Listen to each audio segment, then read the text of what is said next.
Sean todos muy bienvenidos al día Hello, welcome everybody to our regional dialogue and the Sustainable Development Goals.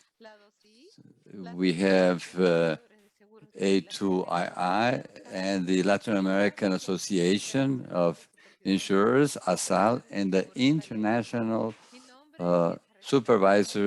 Insurance Supervisors Association. I represent A2ii, and I'm the moderator of this first part of the event. To welcome you, I will pass the floor to Thomas Solle, President of ASSAL, a member of the Government Council of A2ii. Thomas is also the member of this council and president of the financial inclusion of the IIS. Welcome. Thank you, Regina. And thank you to everybody that are here with us. Here for ASSAL, it's very good to have this encounter with all of you, with everybody of the corporation. And I would like to thank and to A2ii and the organizers for the positive response and being here with us during this event. And also thank you to Olga, who is the Executive Director of ASSAL. The development goals are tightly linked with insurance. Insurance is becoming maybe in one of the few tools that societies have to be able to potentiate resilience and society sustainability. The lessons of the pandemics have been very harsh, and we are very well aware of our importance. The regulators have begun to place attention on these aspects for quite a while now. And we have been incorporating in corporative practices and management all the spectrum of sustainability, and also the 2030 Sustainable Development Goals. This is a requirement. So in this context, the governments, each one of the governments here in Latin America have, each one has their own ambitions and goals in terms of sustainable development. And in this scheme of follow-up, the structuring protocol of the follow-up of these goals have space for the private sector. So this dialogue is very interesting for us. Among the guests, we have 30% of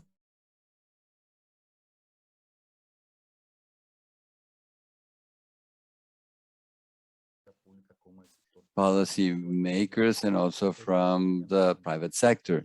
So this will be a very interesting dialogue. Here we are potentiating the alliances to achieve the Sustainable Development Goals.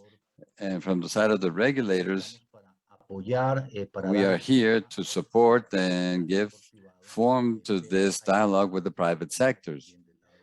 And of course, the markets have a large responsibility, and many of the associations, insurance associations and insurance companies have begun this path for some time. So welcome everybody, and I hope we have a very, very enriching journey and discussion with very interesting knowledge experience exchange. Thank you very much, Thomas. Thank you very much for your introduction. And we are also very happy to have Manuela Saiwimmer, who is the representative of the IAIS. She is the new implementation chief of IAIS. And she's a member of the High Advisory Board of the association. She will be in charge of risk management of the Secretariat and will be the lead of the Risk Council. Before being in AIS, she was the chief of department of the Pensions and Insurance Department of the European Union, having worked for more than 15 years in the insurance industry, having several roles, leadership roles. So please, you have the floor and have the words. Thank you very much, Regina, for your nice introduction words. Good morning and welcome everybody to the Regional Dialogue. So I'm really very happy to welcome you to this regional dialogue, which is organized together by the Access to Insurance Initiative, the IIS, and ASSAL. And the dialogue is on insurance and the Sustainable Development Goals, the so-called SDGs. The SDGs are a topic that is very close to my heart, and I'm convinced that insurance can make a difference with regards to sustainable development. 2020 was the start of the United Nations Decade of Action to achieve the Sustainable Development Goals by 2030. This is why for the A2i, the SDGs are the theme of the year 2021. As the key implementation partner for the IIS, this comprehensive work that the A2i is currently conducting is highly welcome from our side. Insurance supervision has a very important role to play because through regulatory and policy initiatives, and also, and not to forget this, the related standard implementation work, supervisors can ensure that their insurance markets offer the necessary range and diversity of products and services in a stable environment and with a fair treatment of policyholders. And that supports the development goals in an inclusive way. Insurance, also as a risk protection mechanism, as you all know very well, plays an important role in 9 out of 17 of the SDGs. So that is even more than half of them. But it is only explicitly mentioned in one of the SDGs, in the SDG 8 on decent work and economic growth. I would just like to mention a couple of them. So for example, zero hunger, no poverty. So that can be very well covered by agricultural insurance, financial inclusion, good health and well-being. Here we could think about health insurance, gender equality. That is also something that refers to inclusive insurance. We have climate action. This is something where the IIS and the A2i are doing at the moment really great work. And not to forget about innovation and infrastructure. And here I would really also like to mention digitalization. So digitalization is really also transforming the insurance industry. So again, to emphasize the link between insurance and the SDGs, insurance can be an enabler to achieve the goals of the SDGs. It can also drive forward the Sustainable Development Agenda and boost sustainable development. And last but not least, access to insurance and financial inclusion can really contribute to help to reach the goals that are striven for in the SDGs. Recently, the A2i, that was in March this year, published a policy note that is called Insurance and the Sustainable Development Goals, why it matters and how data can help. And this is what I would like to point out at the end of my welcome speech. It is important that we all have a joint vision, also together with the insurance market, not only on the supervisory side, but together with the entire market and also policymakers, that we have a joint vision on the SDGs.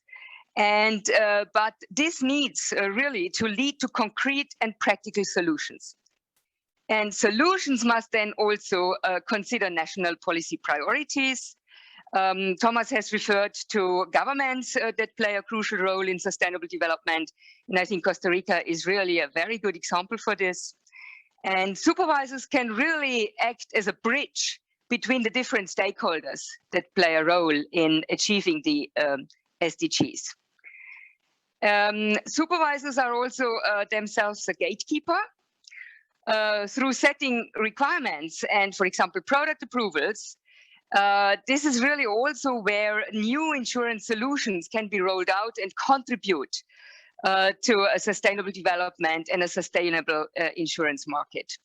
So considering all of this, first of all, a joint vision, then secondly, solutions, also considering national policy priorities. But then what you need is evidence and data. This is essential to really also have concrete outcomes that you can then also follow up upon. So we are very much looking forward to further initiatives linked to the SDGs and insurance together with the A2i. And in this sense, I wish you a fantastic dialogue, enjoy the exchange, and kindly engage active in the discussions. With this, back to Egina. Thank you. Muchas gracias. Thank you. Muchísimas gracias, Manuela. Bueno, Thank you very much, Manuela. Before we begin this event, I would like to give you a logistic information. This event will have a duration of 90 minutes, and it is divided into main sections of 30 minutes each, with a brief interactive discussions between the two to promote discussion. So before we begin our first session, I would like to give you this information. Remember, this is a public event and it's being recorded. It's possible that the recording will be shared publicly. This event has simultaneous interpretation into Spanish and English. However, consider that in general, the interpretation mode does not work when you access the Zoom meeting through the web browser instead of the application. So if you want to hear the interpretation, please download the Zoom app to be able to listen to the interpretation. Or you can download that app in your cell phone or tablet through Google Play or App Store. And the interpretation will be available in the chat. To improve the audio, participants will be muted during the presentations. But during the interactive discussion and the Q&A session, you can unmute your microphone clicking on the microphone icon in the lower part of the screen. Thank you very much for everybody that have said hello through the chat. Everybody is very welcome, but I would like to ask you, please, to send your questions orally so that we can facilitate simultaneous translation. Use the chat only to ask for support for any technical issues during the event. In that case, you can send us a message to the chat room or email to secretaria at A2ii. So now I'd like to ask a question to the participants. Do you know what are the 17 Sustainable Development Goals of the United Nations, also known by the SDG initials? Now you will have on the screen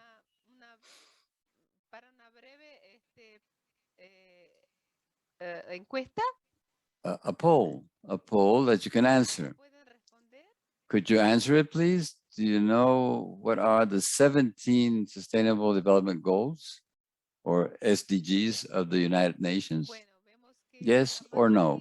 So we see that most of participants has answered yes, but for all of you who are not familiar with the SDGs, and for those who are already familiar with them, I would like to share you a video elaborated by the United Nations.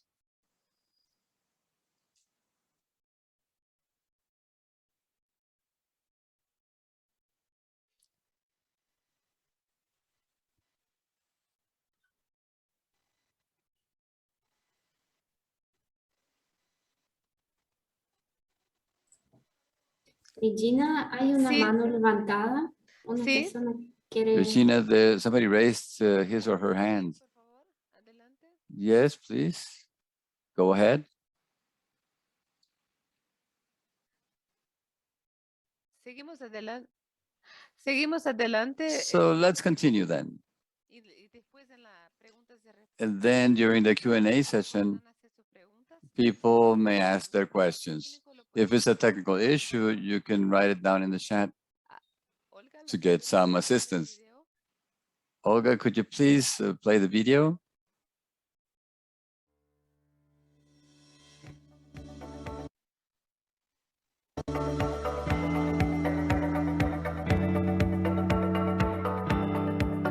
The last one plan in the world is to achieve the Sustainable Development Goals.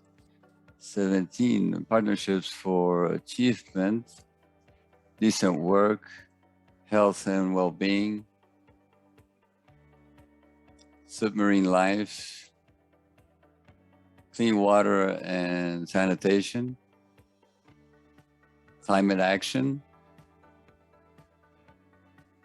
terrestrial ecosystems, peace, justice, and healthy institutions,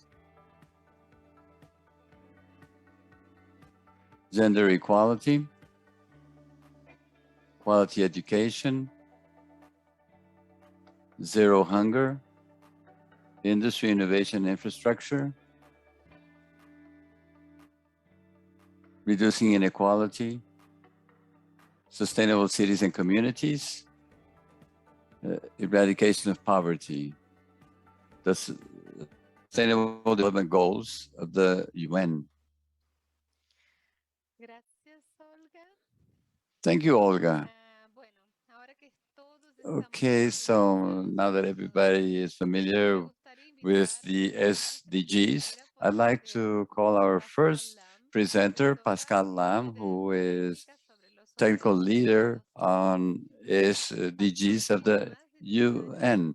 Pascal has more than 10 years of experience working in financial regulations, and before coming to our organization, she worked for the United Nations financial regulating agencies, where with the FSC and the organizations of global standards and developing capabilities with international agencies. She has also worked with consumer protection agencies, and in the European Parliament, she has worked in the reforms of the European Union during the post-crisis period. Welcome, Pascal, and go ahead. Gracias, Regina.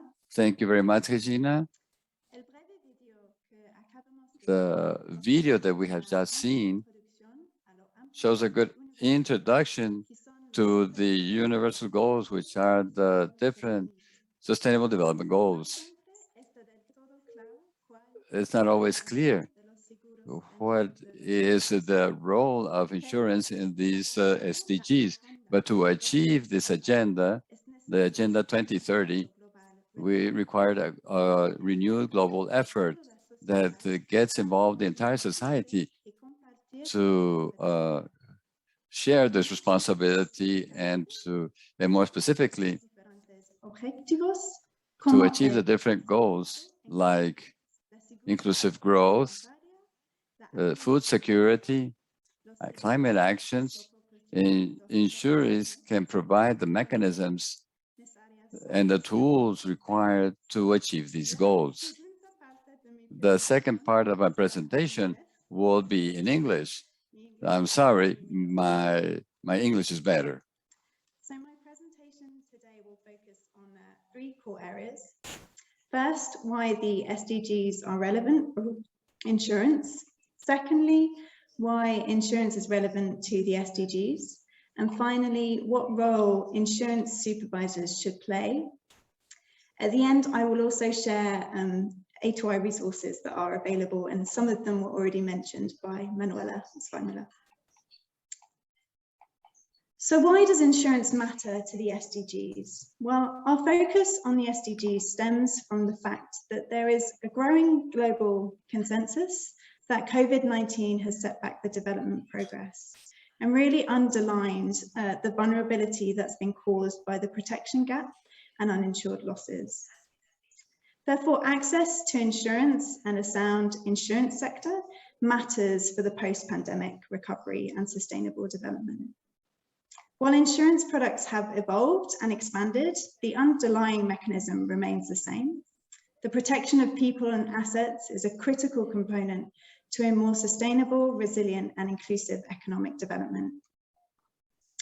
The role of insurance in delivering the SDGs is also diverse, and beyond building resilience for individuals, households, and businesses, the sector also facilitates the flow of capital as an investor and can support the SDGs as a corporate citizen and employer. The role that insurance plays in delivering the SDGs is really underpinned by this graph. Countries with high levels of insurance penetration have made the most progress in meeting their SDG commitments, while countries with lower insurance penetration have achieved less. While there is currently no global consensus on the link between insurance and the SDGs, these 9 SDGs that you see in front of you have been identified by the A2i on the basis of where we see potential for insurance to play an impactful role, either directly or indirectly. SDG 1, access to affordable insurance can prevent people from being one disaster away from poverty and build longer-term resilience. SDG 2, insurance can support risk management in the food supply chain, supporting food security and zero hunger. SDG 3, health insurance improves access to healthcare and lowers the financial burden for individuals. SDG 5, insurance products designed for women can increase the uptake of insurance by women and their financial inclusion and gender equality. SDG 8, insurance provides crucial social protections and the sector as a whole contributes to economic growth by creating jobs and generating value. SDG 9, industry, innovation and infrastructure. Insurance diversifies the risks faced by large, medium and small businesses and large-scale infrastructure projects. SDG 11, through risk mitigation, insurance increases the resilience of cities and urban communities. SDG 13, which a lot of you will identify with, insurance as part of an integrated disaster risk management framework builds resilience against natural disaster and protects against climate change. And lastly, SDG 17, partnership for goals. Because many of the initiatives I've just outlined will require multi-stakeholder partnerships and coordination to work.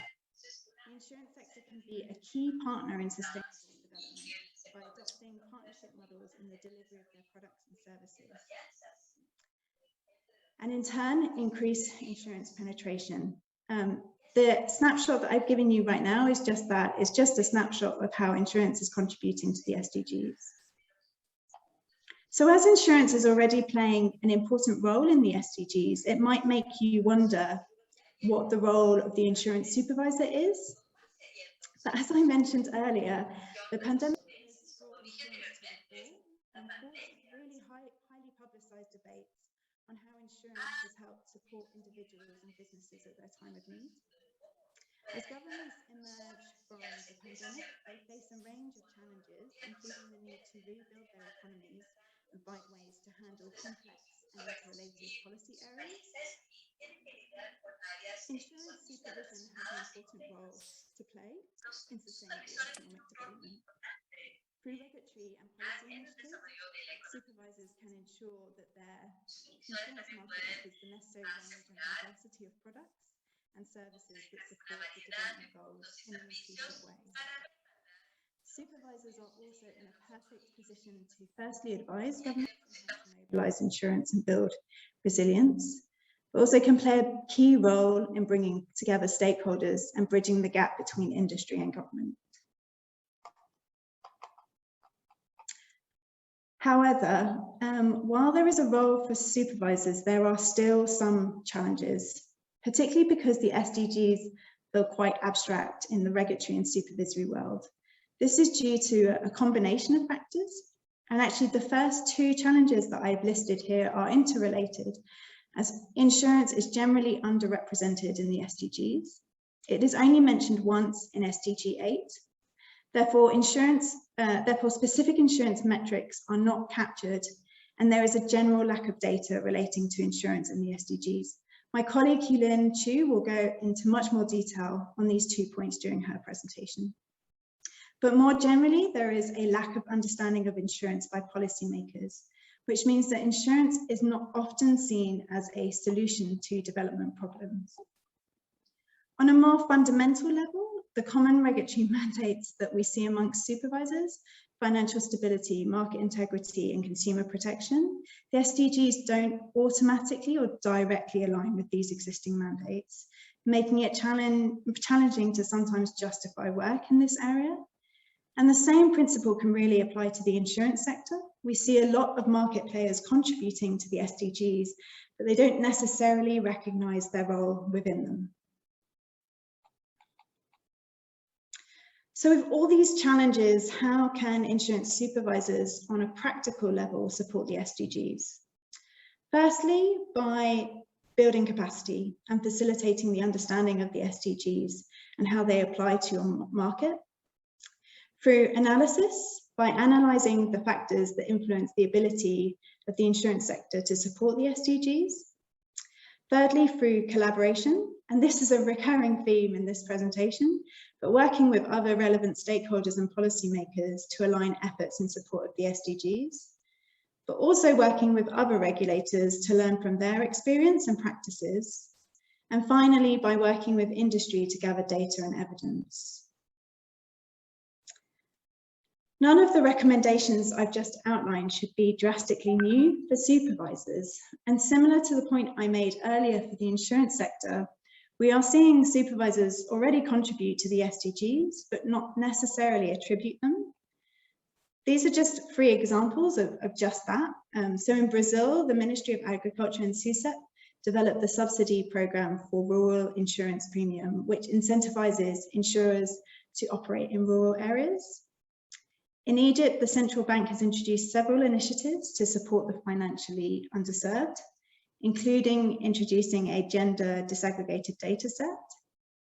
And finally, in Japan, the FSA has conducted a thematic review on natural disaster risk management for non-life insurance. This review included analysing the protection gap for SMEs for water-related disaster.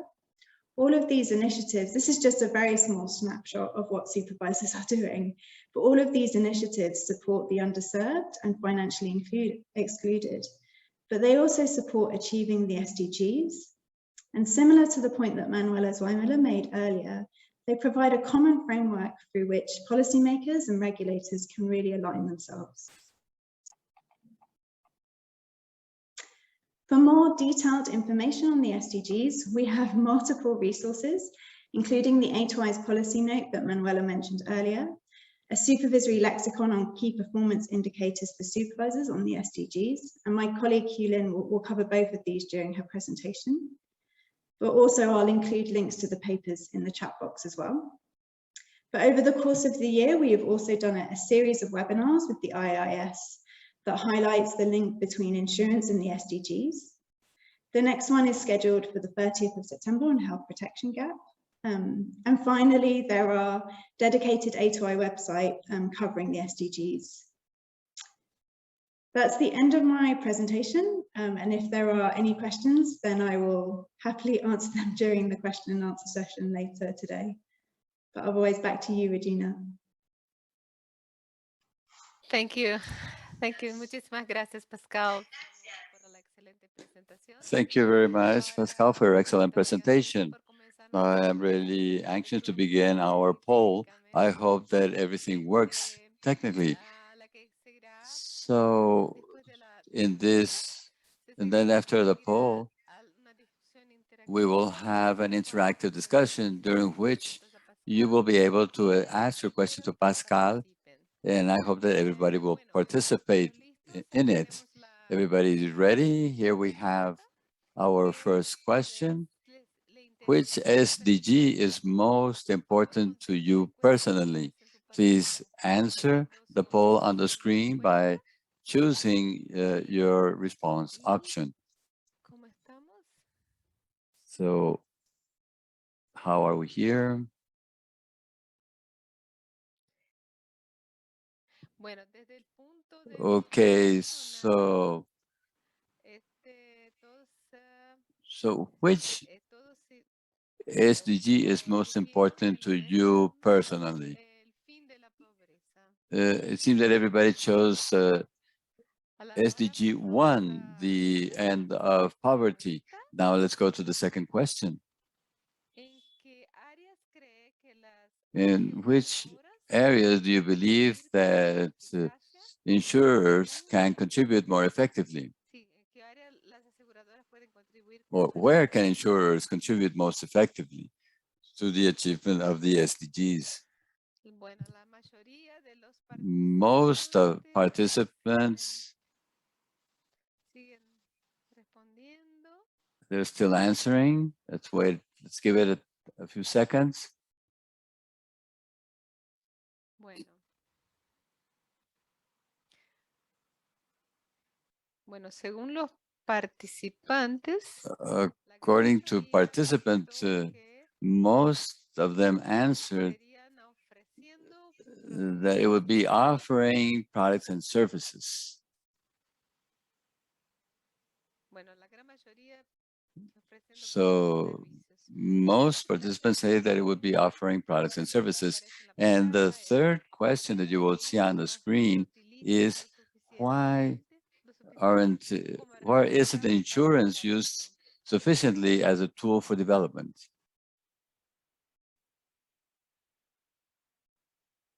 Repeating, why isn't insurance used more as a tool for development?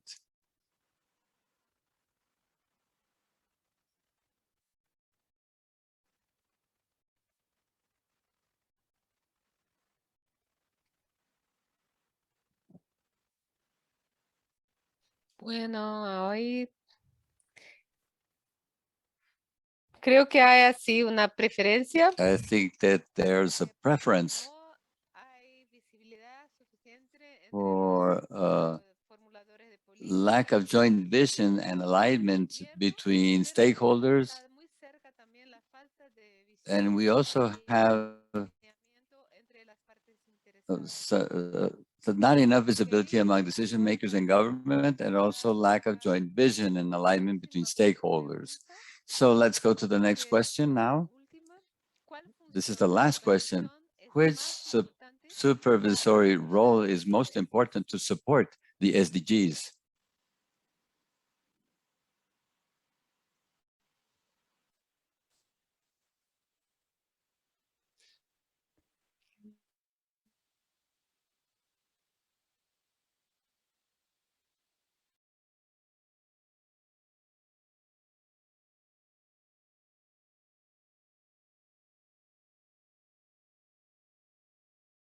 Casi contestaron, pero me parece que la I colaboración think that everybody answered, but it seems that collaboration between stakeholders sí, bueno, to align la efforts colaboración desde las partes is the most interesadas important para role alinear esfuerzos, me parece que es la to preferida. achieve SDGs. This was the preferred answer. Gracias por su So thank you very participación. much for your participation. Ahora pasamos And a now we nuestra will discusión go on interactiva. to our interactive discussion. Tengan por favor And so please las bear in mind respuestas que dieron en esa encuesta. the answers that you gave in this poll. Seguimos ahora And now we will continue con la información adicional que les with additional information to help support the interactive discussion. I hope that everybody will participate with comments or questions. Ustedes aún deben recordar que You must remember that when you registered in the website, we asked you to choose the 3 most important SDGs for your countries. And based on the participants' answers registered up to September 14th, we prepared 3 graphs. Before presenting them, I would like to remind you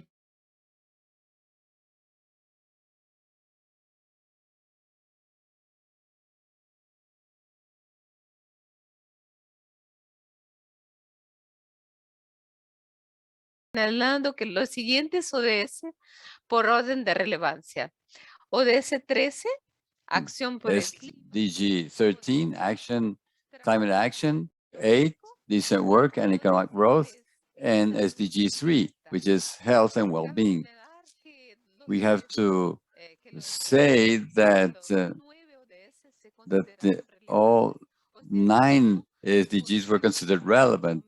None of them was not mentioned, but the most voted one had between 70 and 79 votes, while the least voted SDGs had 27 votes, showing the strong interrelationship between the SDGs.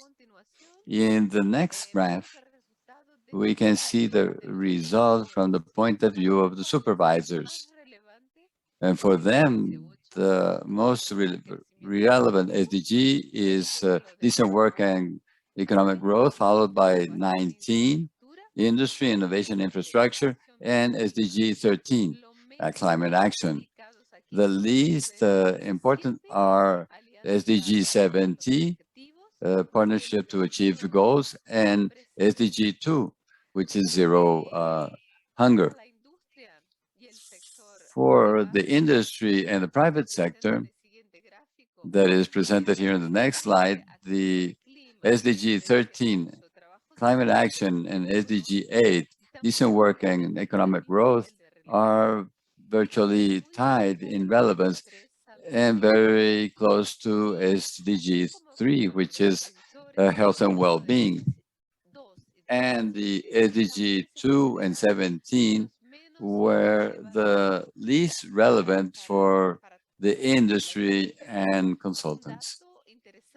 An interesting piece of information that we can see here while assessing the answers or replies is that there is no consensus on which are the most relevant SDGs in the same country or in the same team or in the same organization. Now I'd like you to open your mics to hear your comments based on the next questions.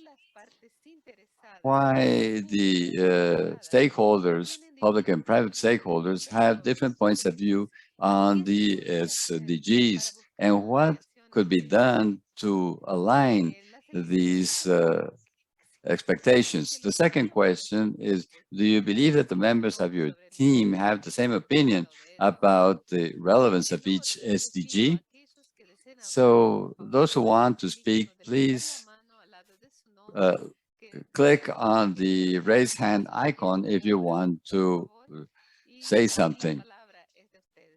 And you have the floor. So we're open to your comments.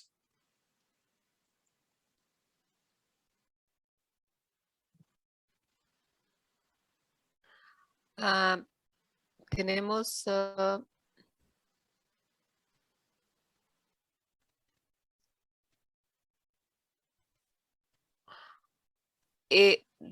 no estoy con la visión de los participantes. I can't see the participants if somebody has raised their hands. Celia? Yes, we have Celia. Celia, please. Welcome. Thank you, Regina.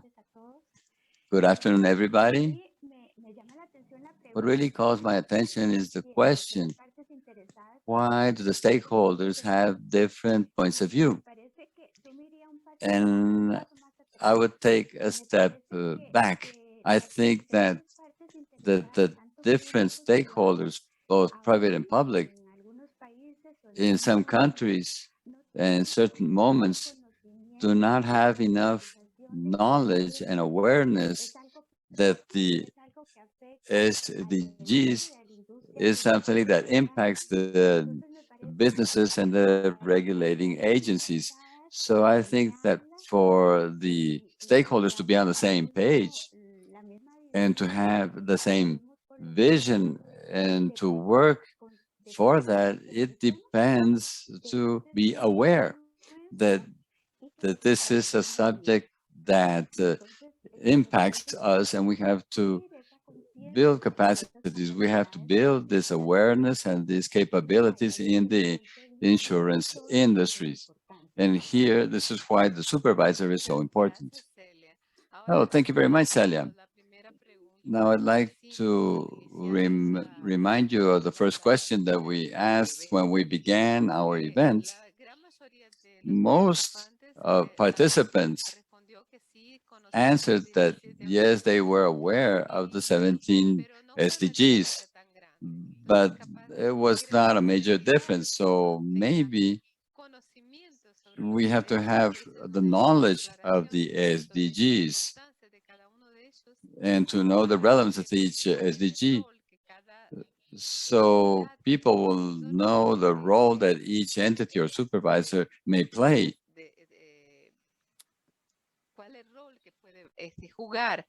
So the role they may play in disseminating knowledge and building capacities.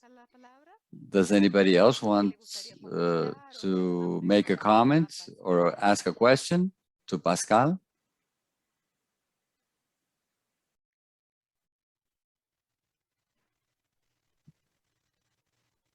Sí, por favor, adelante. Veo que I see that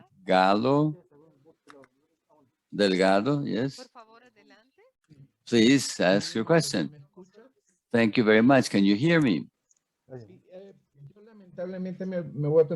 Unfortunately, I will have to leave, but I want to mention a subject. I've been general manager of insurers, and I was a technical national director in the control agencies. I'm worried with the impact of our industry in helping the most needed people during the pandemics. Everybody has to be aware that we have paid claims that usually were not covered. Pandemics, war, catastrophic events where we cannot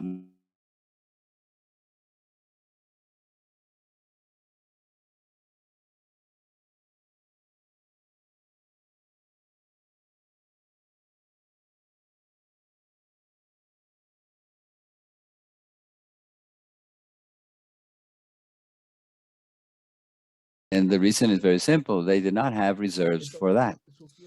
So I suggest that the control agencies study the creation of a new reserve or foundation for this event so that we can have premiums to pay for these events. Because when there's a car accident, we have premiums reserved for that. And of course, the law requires different types of reserves. But I perceive that nobody is considering that this situation, the COVID situation, can be repeated in the future. And we are not developing the contingency funds, the reserves for this type of deviation of claims. And this would be a suggestion that we have to bear this in mind because then we will not have money. It will not be feasible to pay these claims in these catastrophes. In Ecuador, all the life insurance companies are losing a lot of money. They have had the courage, and we see the same situation in the entire world.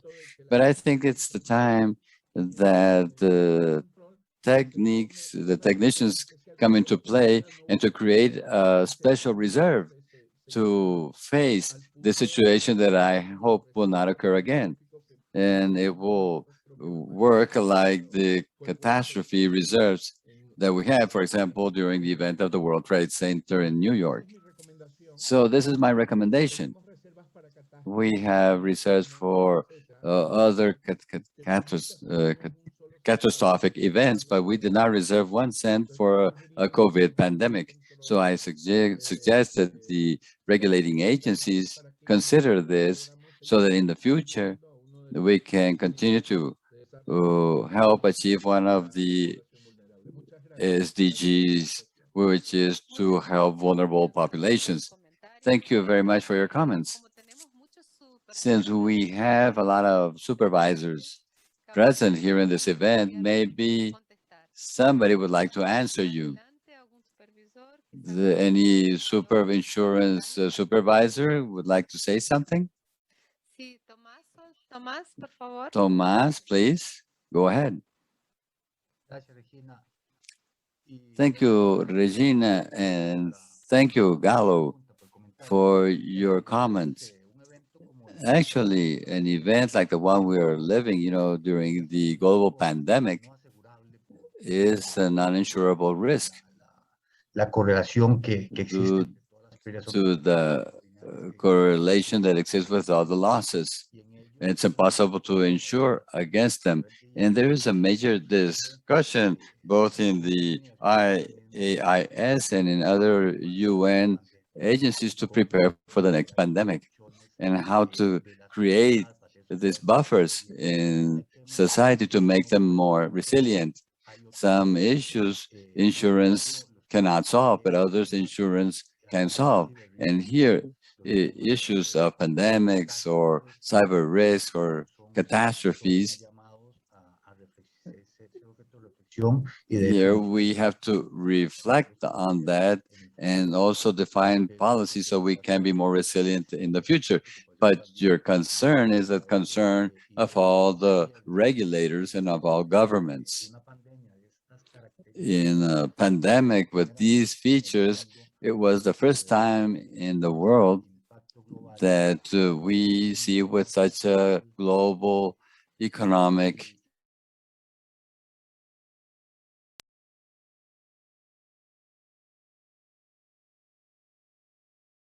done in the regulatory fee. This is a work in progress. Muchas gracias, Tomás. So thank you very much, Tomás. Thank you very much, Galo. I don't know if we have more questions, but since we have little time for this discussion, and it's more for a moment of reflection, we have to go on to section 2. And then after you can ask 2. Now we will begin our second session of this dialogue that talks about the alignment of the insurer sector with the SDGs. So for this purpose, we call Hui Lin Shu, who is a technical lead on regulatory impact and market conduct. Her work as a supervisor includes a project with the African insurance supervisors with key performance indicators and supervision indicators, and the development of a pilot test to create or to build capacity in Asia. Before coming to A2ii, she was a leader in the Gara Malaysia Bank, where she coordinated the work on the regulatory framework on inclusive insurers and risk evaluation. Welcome, Hu Ling, and you have the floor. Hello, everyone, and thank you, Regina. Thank you, everyone, for the opportunity to continue this really important discussion on the insurance and the SDGs. What I would like to talk about is why data is essential if we want to see insurance being used more in strategies to achieve the SDGs. So we already discussed quite a lot about how insurance is a little bit like a little neglected sibling in the development world. It's only mentioned once under SDG 8.10 in the SDGs. It's also lacking in key global indices on financial inclusion. And at the local level, insurance is still not as prevalent as banking and payments in development plans, despite the clear links to resilience building. So we find that a key root cause here is the lack of good data on insurance. And by good data, so I mean both, firstly, raw data. So this is detailed insurance data on the number of policyholders and premiums, disaggregated into product lines and target groups, for example. Secondly, contextualized data. So this is data that is adapted to a sort of interpretation or given definition. So such as asset allocation based on ESG considerations, presence of climate risk insurance products in the market. And we all have heard this saying before that you can only manage what you can measure. And without good data, it is a vicious cycle. The less insurance data that is available, the less you are able to conduct gap analysis and impact studies, and the less you can convince key decision makers to use insurance for SDG initiatives. So this leads once more to having less evidence and data, and so the cycle continues. So now looking at this slide on the kind of data that we need. So we argue that more data is needed, but the question is, what kind of data? So the way we see there are three categories. So firstly, impact story, meaning who and how many people are in the protection gap. What are the risks that they face?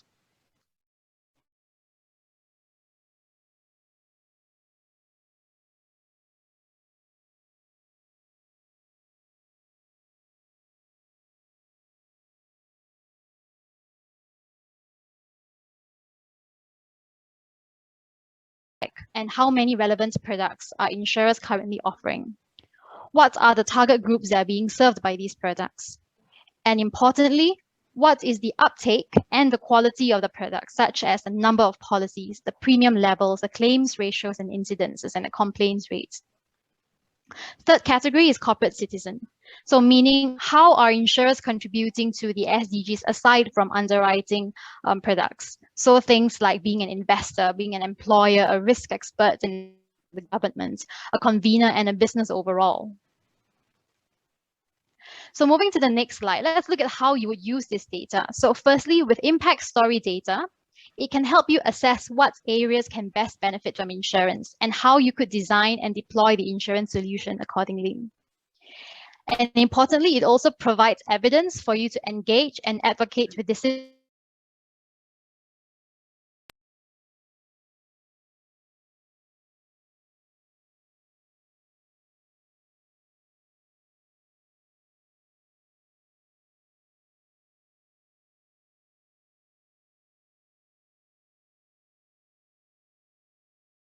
products and other initiatives. And secondly, set aspirations and targets together. So what can the sector contribute tomorrow by 2030? So as you know, as A2ii, if you look at the next slide, we focus on the role and capacity building of insurance supervisors. So the way we have approached this issue is to develop what we call the supervisory KPIs lexicon. So this comprises 4 different themes or pillars, and the SDGs is one of them. So the lexicon is an interactive public directory of key performance indicators or data, mapping out insurance to each of the 9 focus SDGs that we talked about. So we argue that insurance supervisors are a good initiator for collecting data, but this lexicon is really usable by all stakeholders. So under each SDG, it lists the different KPIs or data that can be collected under each of the data categories that I mentioned, with country examples and formula. And all stakeholders can use this as So what this means is, if you were to ask yourself as a regulator or as an insurer, as a policymaker, what is the insurance sector or what is my company contributing to SDG 9 today, for example, this is a good tool for you. So moving to the next slide, let's look at a couple of examples. Taking the example of SDG 1, no poverty, which we've established many of us care about today. So under impact story, useful KPIs to collect could be the percentage and number of people considered low income in your jurisdiction. So this tells you how big the size of the inclusive insurance or the microinsurance market is. Another data point, their coping strategies for financial shocks and the impacts. So this tells you whether there is a gap that insurance could fill and maybe how insurance could possibly fill that gap. Under product KPIs, you could possibly measure the current number and types of inclusive insurance products in the markets, and also the number of policyholders and the performance of these products. Now, for me, the crucial thing is not just about getting the data at the end of the day, but it's also about the process of putting the data reporting framework together. It forces stakeholders to have a discussion on what actually you want to achieve and what actually matters to this particular SDG in your country. So, for example, when trying to define low-income group, so it represents a group of people that you want to bring insurance to, but who exactly do you mean by the low income? Is it the national poverty line? Would you rather look at, say, the bottom 40% income earners instead, because they are not poor, but they're also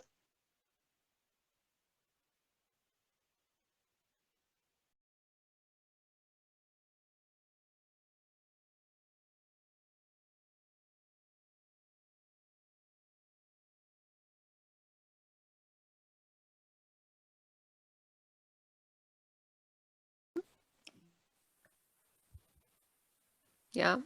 Any problem with the Spanish translation? ¿Hay algún problema? ¿Tienen algún problema con la traducción al español? Porque uno de los participantes. Do you have any problems with the translation into English? Is there a Because one of problem the with the participants. English? No se está escuchando. No. Olga, ¿puedes verificar qué está pasando? ¿Hubo algún problema con la entrada del español? Ahora sí se escucha. ¿Sí? Bueno. Ahora sí se escucha. Sí se escucha. Bueno, gracias. Seguimos adelante entonces. Thank you, Huilin. Sorry for this. Please go ahead. No problem at all.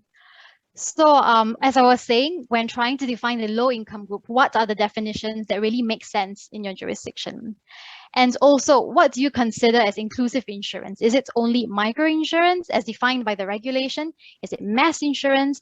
Or is it only certain product lines that you want to prioritize? And if so, which ones? Life, hospitalization? So defining the data requirements really make you have this discussion. And now let's look at another example, SDG 5. So we know women and men tend to work in different employment sectors. Maybe if we could just, move to the next slide. Thank you. So we know women and men tend to work in different employment sectors. So you could collect impact story data on what are the occupations that typically employ the most women and the risks that you know are attached to these occupations. So this helps you to better understand what the needs of women are, but also possibly how to reach them via their jobs. And secondly, gender aggregated data.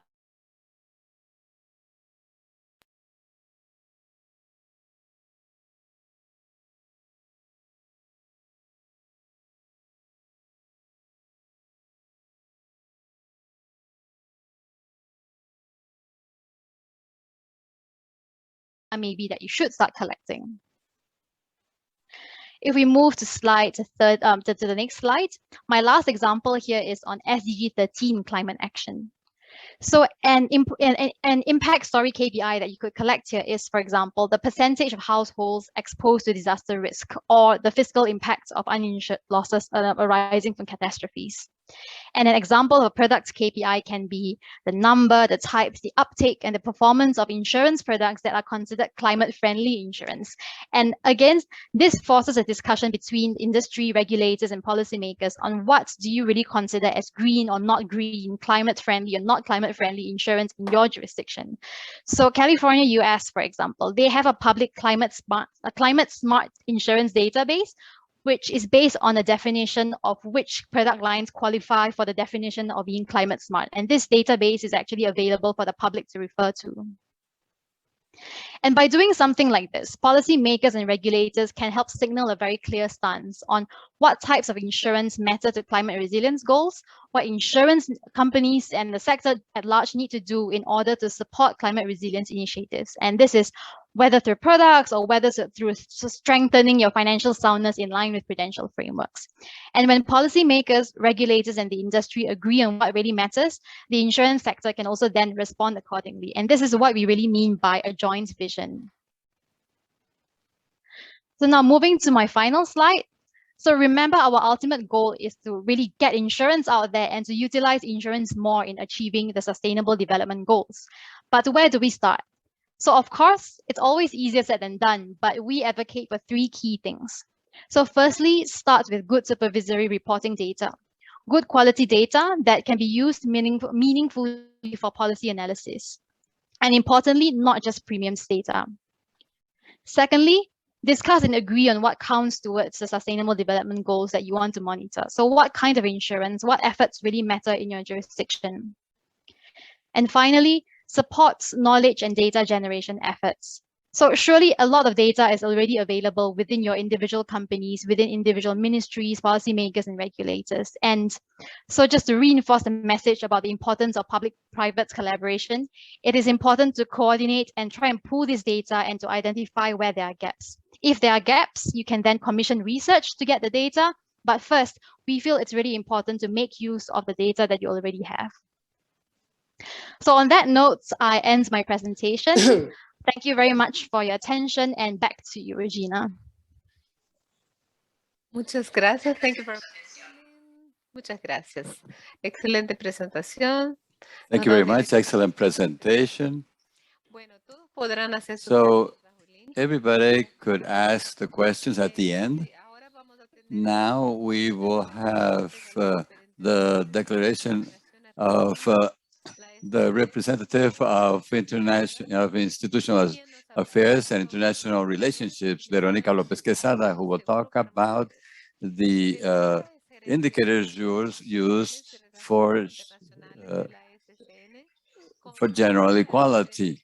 She has 14 years of experience, and she's a journalist and has a master's in communication of organizations with several international courses in political leadership in the Morgan Harvard University and Georgetown University.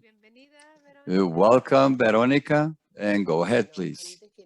Well, before anything, I'm sorry, can you hear me? Yes, I have Wi-Fi problems, so I don't have camera. I will try to do it as entertaining as possible. So good morning to everybody. I thank you very much this opportunity to be here to talk about our initiatives by the National Insurance Superintendency of Argentina. I will mention especially those that are oriented to accelerate the development of sustainable development goals related to women. We've been working very actively in promoting access to insurance services to women. This is the way to empower women and to put them in control of their risks and of their economy. Internationally, we've organized a roundtable, Insurance for Women, specific needs for their inclusion. This was the first event on this subject, and it became a landmark because we incorporate all the gender functions in the AII. We're also working very actively on gender equality in companies, and included with this gender side that I will comment. So when Access to Insurance launched this innovation, we presented the project Women and Insurance. We were the winners together with other 3 countries, Morocco, Rwanda, and Argentina is also formed by companies that were promoting actions related to empowering women like Sancor, Uruguay, San Cristobal, and also CMP Insurance Brokers. And we also have the directions of economy and gender, and also the market institutions of the Ministry of Economy, and a group of experts that accompany us in all this process. The laboratory has a duration of 18 months. It's going to end now by the end of September. And October 5th, we'll have a closing event to present our progress. We have the team for the domestic labor. Next slide, please, so we can see the indicators. So this group was based on these indicators. 7% of the population of domestic workers are women. These women are the ones that receive the lower wages. Here we have a mistake in the slide. In our country, we have 1.5 million domestic jobs, and 95% of the people who conduct these activities are women. And this was the activity most hardly impacted during the pandemics.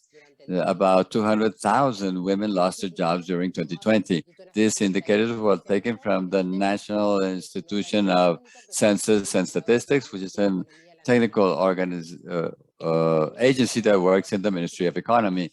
It is in charge of elaborating statistics and social and economic indicators. One more, please. With these indicators in mind, in 2020, we conducted several surveys and analysis, and this allowed us to get to know better the needs of this group. We interviewed 400 domestic employees, and the major conclusions were these. They are concerned for their health and that of their children. When they get sick, they lose their income. They are worried about losing their bags and their wallets or bicycles, which is one of the transportation modes, in robbery. And insurance seems to be something that's far away. They need a tangible experience to understand it. And in most cases, they are the main source of income of the household. They use smartphones, but they prefer first personal contact than to telephone contact. And they are interested with their capacity building because they have an entrepreneurship spirit. So here we have some key questions that guided the projects that we're developing. The first question is, how can we connect with the people so that they can perceive the power of insurance? This has to do with developing a campaign to promote an insurance culture. Second question is how we can generate an affordable product for domestic employees that meets all their needs and it's financially feasible. This is in line with developing with a micro insurance for this target audience, which is what we're developing after the campaign. But with these questions, we worked on two planes. First, generate awareness of the importance of insurance in an innovative manner. So we have this campaign, insurance awareness, and develop products for this target audience of domestic employees, which is a vulnerable sector to respond to major needs. These are the freemium products, so we're not developing the campaign, even though the main target is of domestic workers. We decided to begin with a campaign for the general public, to go from the general to the specific audience, talk about the insurance culture, and then focus on the main segment, which were the domestic workers. So we have a low percent participation of the insurance market in the GDP. There is a low penetration, and there is some greater propensity to consume mandatory coverage and not focus on protection to property, life, and other things. And there is very little identification with insurance culture among the younger populations. So we decided to design the campaign to focus on these programs.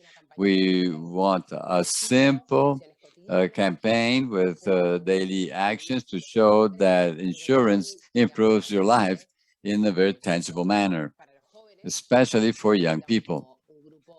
So we identified that this is a group where we have very low insurance penetration. And then for the domestic workers, they prefer a more tangible experience. We will design an Instagram and Facebook account with own identity. We're designing these pages. We are working with a agency that was chosen to work for all the insurance companies. And the content of these accounts will be replicating in each of the accounts of the participating insurance companies. The project is innovative because now we don't have space in the social media. They are only used to sell and to create or to reach potential leads. It is not used to promote education. And it's a cross-sectional initiative, and it's innovative because we have the participation of the government, we plus the Ministry of Economy with one of their agencies, plus the private sector with a common goal, which is to educate, raise awareness about the benefit of insurance. So with very daily and concrete examples. The next slide, please. In parallel to the development of the campaign, we are working in designing insurance targeted at this target group. We are trading micro insurance for very specific needs. And to end, some final considerations. The women only have access to 77% of financial services compared to men. 2 million people do not use formal insurance products. We know that there are a lot of social barriers, economic barriers, and cultural barriers that impede people from benefiting from insurance. And in this sense, women are one of the most vulnerable groups. So we think that there is a great opportunity and need for the institutions of all the sectors to promote gender financial inclusion. Thank you very much. Thank you very much, Veronica, for your participation and sharing the experience of Argentina. So I'd like to invite all participants to make their ask their questions and make their comments. It's very interesting because we had an introduction to the SDGs and how these SDGs are connected with insurance. And then we saw how to measure with Huiling these key metrics. And now that we have the concrete example from Argentina, I would like to know if you have the floor now. I saw that during the presentation of Wu Ling, somebody, Borja Vega, raised his hand. I don't know if he wants to ask a question right now.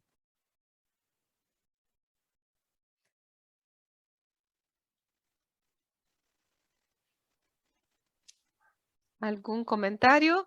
Any comments? Okay, thank you. The problem was solved. Any comments from the participants? Any questions?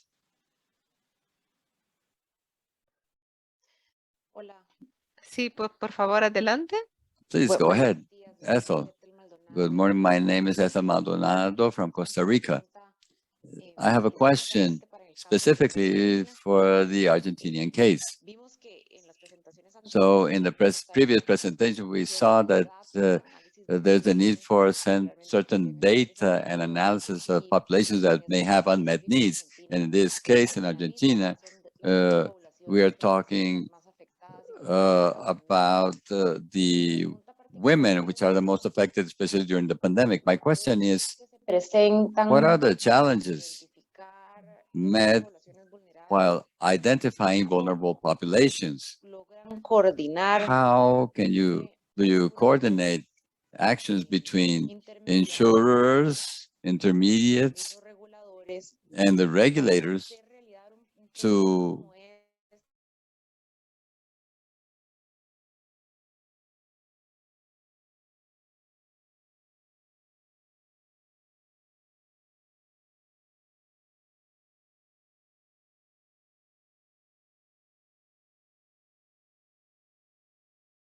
the people to explain the process? So this is a conjoint work to achieve a common goal, which was to organize a laboratory called Access to Insurance. And here we have an active participation of government and of insurance companies. Both sectors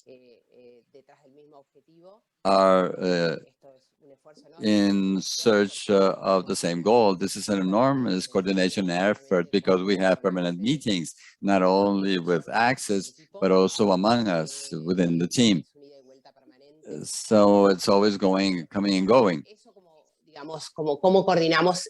This is to say how we coordinate the actions between the public and private sector. Now, Nati or Mali, would you like to comment on how this process took place?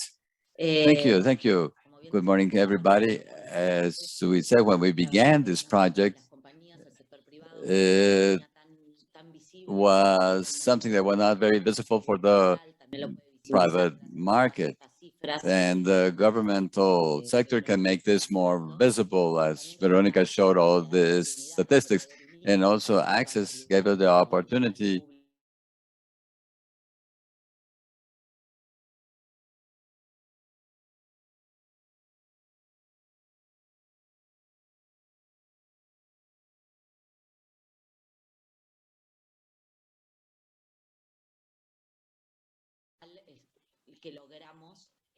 So with this, we achieved to unite efforts in this major project. that thanks to access, we were able to launch these type of products that are so needed. Cuando dices Let access, me interrupt when you say access and A2i. Yes, A2i also. We also are very grateful for A2i for this project, bringing together the public and the private sector to design solutions, and so that the private sector can see and business opportunity in something that's also very it's an urgent need for the country's economies. gracias, gracias. Gracias, Malau. Have we answered the question? Any other questions? I have a comment to make. I think that's very interesting, and I think it's very important to have the leadership of the insurance supervisors. I see that Monica Anguilo from Bolivia, she's here, and he some months ago began to implement her action plan. I think that one of the major challenges is to obtain data. Monica, would you like to make a comment or share your experience? Despite all the difficulties, I think that it's a very interesting effort. I don't know if you can say something about your experience, share your experience. Thank you, Regina. And I say that for Bolivia, it's a challenge that had begun together with the support given by A2i for more than 2 years. And I think that we are in this purpose of being able to have specific regulation promoting inclusive insurance. And in this framework, we see that it's very important, the subject that we have touched upon today, because a way to promote this is that through insurance, we can achieve the Sustainable Development Goals. And in the case of Bolivia, we have a defined political agenda that is targeted and aligned with these SDGs. But in the practical side, sometimes it's difficult to get this participation of the public sector with the regulator and the market. And just to comment our experience is that how can we better promote this engagement between the different sectors, considering that as regulators, we already have a defined political line of work. So how can we engage with the private sector? How has this been done in the global setting? These type of partnerships that result in, for example, a specific norm for inclusive insurance. Can you answer, Malena? Or somebody? Alena? Hola a todos. Yo creo que Hello. I think this is the result of conjoint work, as Veronica and Mali said. It's a collaborative work to meet a regulation need that was not designed or implemented. This regulatory framework for microinsurance. This is relatively new. It has existed for 2 years, and we still have a long way to go. We have a lot of things to test and to improve. And well, we have this type of projects where we can work and develop this type of insurance and highlight its importance. I think this is the way to go. Actually, we still have a very long way to go, a lot of problems to solve. We also have a lot of tests to do with a microinsurance product as an inclusion tool. I'd like to say something that maybe it's interesting. for Monica and other supervisors. The Argentinian project began about 2 years ago, and everything began with an event. The supervisor was interested in developing a subject that was insurance for women, that is aligned with SDG 5. And they took the opportunity of an event of A2ii that organized a round table, and a lot of ideas came out, and there was a document that signed stating the interest on behalf of the supervisors. So I think that organizing events like the one we organized today to raise awareness, and these events can come from the industry, from the supervisors, or other leaders. These events are very important so that the stakeholders can speak to each other. I see in the chat that Hector Espina had a problem, audio problem. Somebody else has audio problems? Bueno, perfecto. No, I can hear you very well. Okay, perfect. I don't know if we have last questions because our time is coming to an end. Well, it's not a question, but a comment. Okay, go ahead. Talking about Costa Rica. Go ahead, Ethel. En Costa Rica justo estamos In trabajando. Costa Rica, we're working with the superintendencies. Nosotros desde Alianza Empresarial. And from our association, we are an association of a lot of insurance companies that are part of this Alliance for Sustainable Development. And we achieved funding from the CERAL program, and this has allowed us to make true a project of the superintendencies of working with a lot of the stakeholders of the sector together. And this gives me hope to see the example to achieve this, to have this conjoint work. Yesterday, we had a session where the insurance companies, the intermediates or brokers clearly see that they want to do something to develop products and services to attend climate change and to make it more inclusive for vulnerable populations. But they don't know clearly how to do that. And with this conjoint work, the idea is to have a sector protocol and a roadmap to improve the access to insurance, make them more inclusive. And the detail here is that maybe all the different agencies have the best intentions, but we have not been able to coordinate all these efforts. So maybe we will share actions to distribute resources or the funds better to analyze data and to identify needs for the different stakeholders. We have a strong market, national market or state market, and also private insurance that are in the market.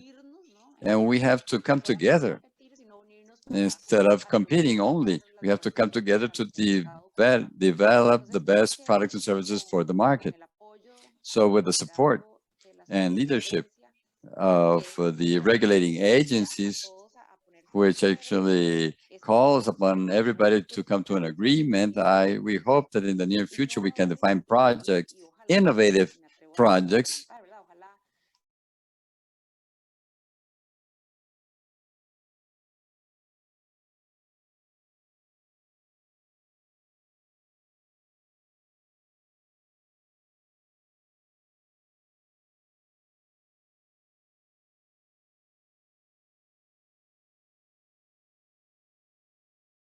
sustainable development as much as it's needed. So maybe with the insurance companies or market, we can boost this further.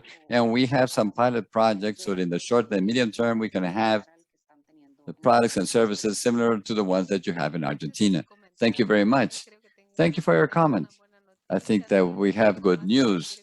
I don't know if Thomas wants to share this, but Costa Rica has been selected to participate in the next innovation laboratory. I don't know, Thomas, do you want to say something or only at the end, maybe? because now we have run out of time. But if you want 2 minutes, Okay. 1 minute, Regina. Actually, thank you for the comments and your words. Working together and having this common conversation, our colleagues from Argentina said that this is how you achieve this. So in the workshops that we have organized with a lot of participation of the industry are very important to share concepts. The laboratory, Costa Rica, has been selected, and now we are in the process of forming the group with brokers, insurance companies, public sectors, regulating agencies, structuring this workshop. We are going to also call Ethel. We're going to call Ethel because this really fits very well her own project. And this is a second part.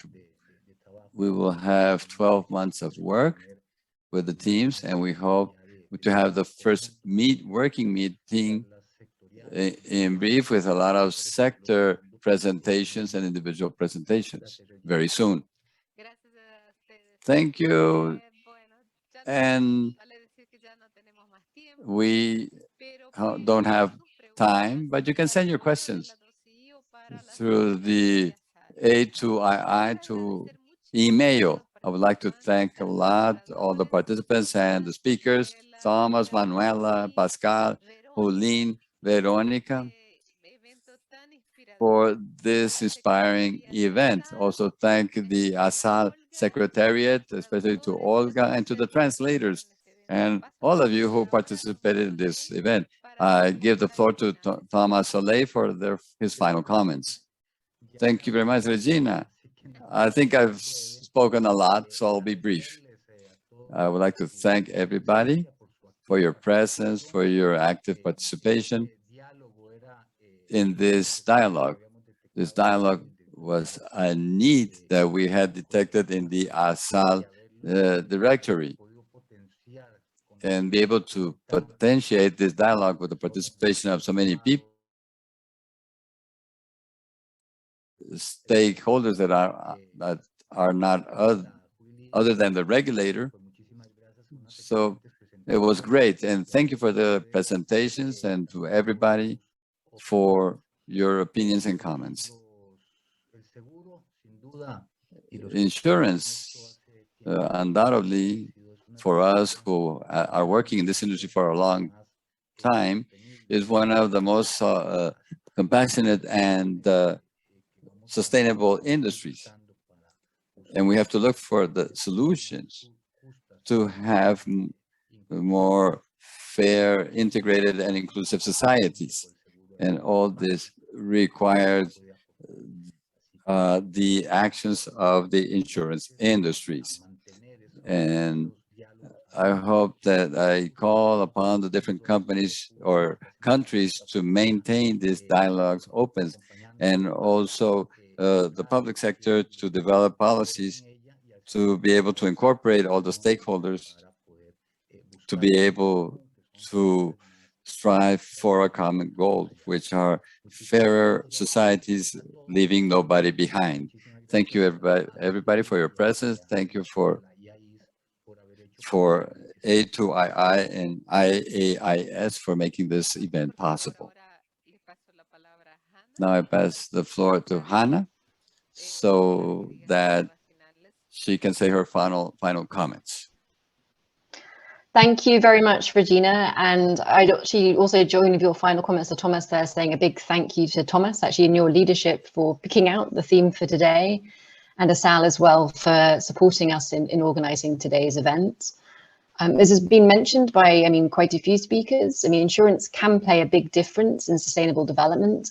I think the example from Argentina nicely showed how this can be done, but it's not fully yet utilized or recognized. So as was said by a number of speakers in the Sustainable Development Goals, insurance is actually only mentioned once. And yet, when we've done some research, we can see that insurance contributes to sustainable development goals. So I think events like today, I really hope can help bring us together, really as a sector, to really help articulate better about the important role that insurance can play in supporting sustainable development. And I feel this is really important for our sector, because if we can do this, I think we'll help to capture more policymakers' attention. And this will help just increase funding, I think, coming to the sector. It'll help improve and help insurance supervisors get the mandates they maybe need to be able to do a little bit more in this area.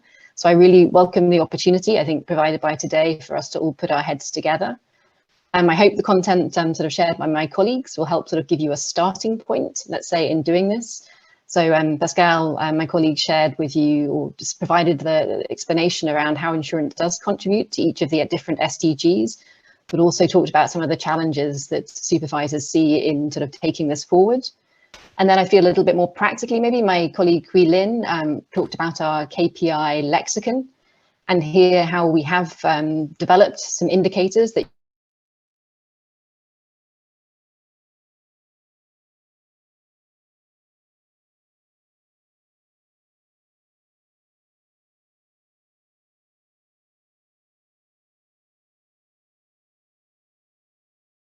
you can end a product which is meeting at least, and I sort of jotted down, I think, 3 of the SDGs. I mean, SDG 5 on gender, SDG 9 on innovation and infrastructure and the innovative way that the product will be delivered, and SDG 1 in sort of serving this low-income group. And then I guess depending on the product, it could well meet a few other SDGs as well. So I thought that was a really nice example of how the industry can contribute. So with that, I'd like to just close today's event and say a big thank you to all of you for participating. I particularly enjoy the events we actually do with Latin American supervisors, as despite my Spanish unfortunately not being so good, they're always very interactive. There's always a lot of comments and there's always a lot of questions. So yeah, thank you for your contributions. And we look forward to you joining us on the next of our dialogues. And as I think Pascal mentioned, we do actually have one on closing the health protection gap on the 30th of September. So I think that will be the next opportunity. But yeah, thank you for taking part today, and we hope and look forward to seeing you soon. And I think we are going to launch, I'm just going to mention as a very final comment, there'll be a question, a poll coming up in the chat.